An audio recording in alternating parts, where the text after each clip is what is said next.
Die vergessene Karte. Der Wind heulte durch die engen Gassen einer alten Küstenstadt.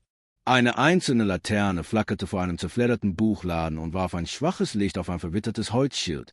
Ravensworths Bücher, gegründet 1893.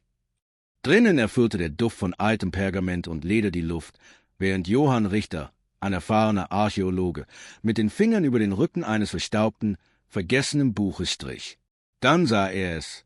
Zwischen den vergilbten Seiten lag eine Karte, eine, die nicht existieren sollte. Ihre Tinte schimmerte ungewöhnlich im Kerzenlicht, und die Inschriften waren in keiner bekannten Sprache geschrieben. Am unteren Rand war ein Emblem zu sehen, ein Rabe mit ausgebreiteten Flügeln, der einen Schlüssel in seinen Klauen hielt. Johanns Puls beschleunigte sich.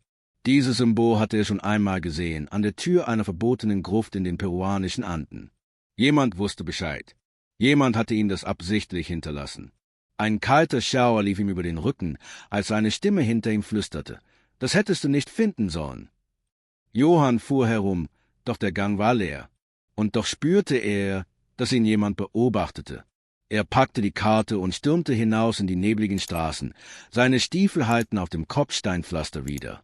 Er musste seine alte Freundin, Dr. Helena Vogt, eine Expertin für antike Schriften, erreichen.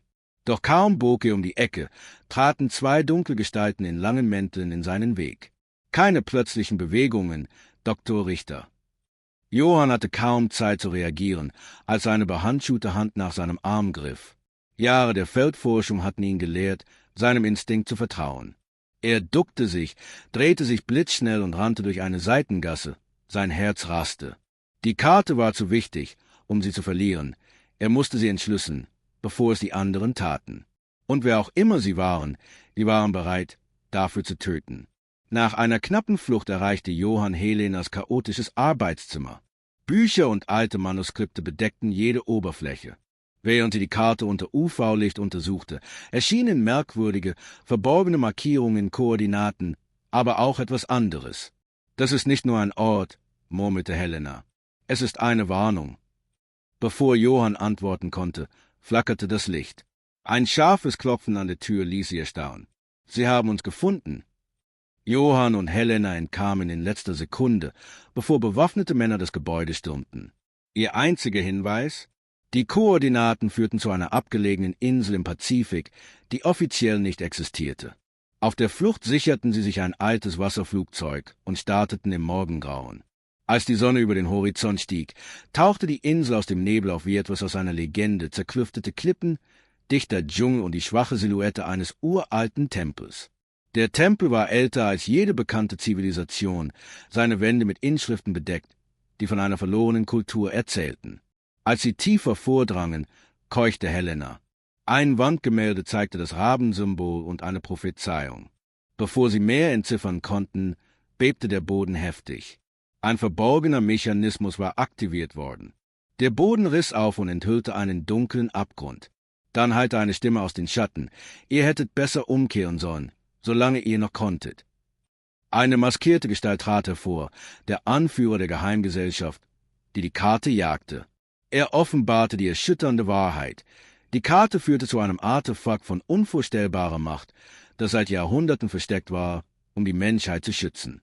Wenn es in die falschen Hände geriet, könnte es die Geschichte neu schreiben.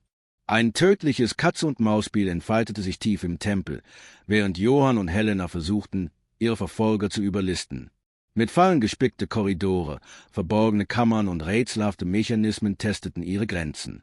Jeder Schritt schien dazu gemacht, das Relikt vor denen zu schützen, die seiner Macht nicht würdig waren.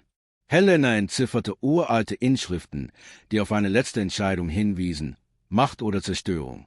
In letzter Sekunde aktivierte Johann den letzten Mechanismus des Tempels und versiegelte das Artefakt für immer. Die Wände erzitterten, eine letzte verborgene Kammer tat sich auf.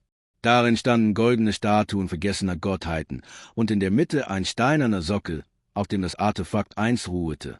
Johann bemerkte etwas Merkwürdiges, ein fehlendes Fragment. Während die Struktur um sie herum zusammenbrach, entkamen er und Helena in letzter Sekunde und beobachteten, wie Jahrhunderte voller Geheimnisse unter der Erde verschwanden. Der maskierte Mann und seine Anhänger wurden von den einstürzenden Ruinen verschlungen, ihr Streben nach Macht mit ihnen begraben. Zurück in der Zivilisation wussten Johann und Helena, dass die Wahrheit nie enthüllt werden dürfte. Manche Mysterien sollten verborgen bleiben. Doch als Johann die Karte ein letztes Mal entrollte, glitzerte etwas im Kerzenlicht, eine kleine, herausgerissene Ecke, die eine weitere Koordinate freilegte. Er tauschte einen Blick mit Helena. Das wahre Geheimnis der Karte war noch immer da draußen und wartete darauf, entdeckt zu werden. Als die Kamera ins Dunkel überblendet, landet ein einzelner Rabe auf einem nahegelegenen Vorsprung und beobachtet Johann mit durchdringendem Blick, während er in der Ferne verschwindet.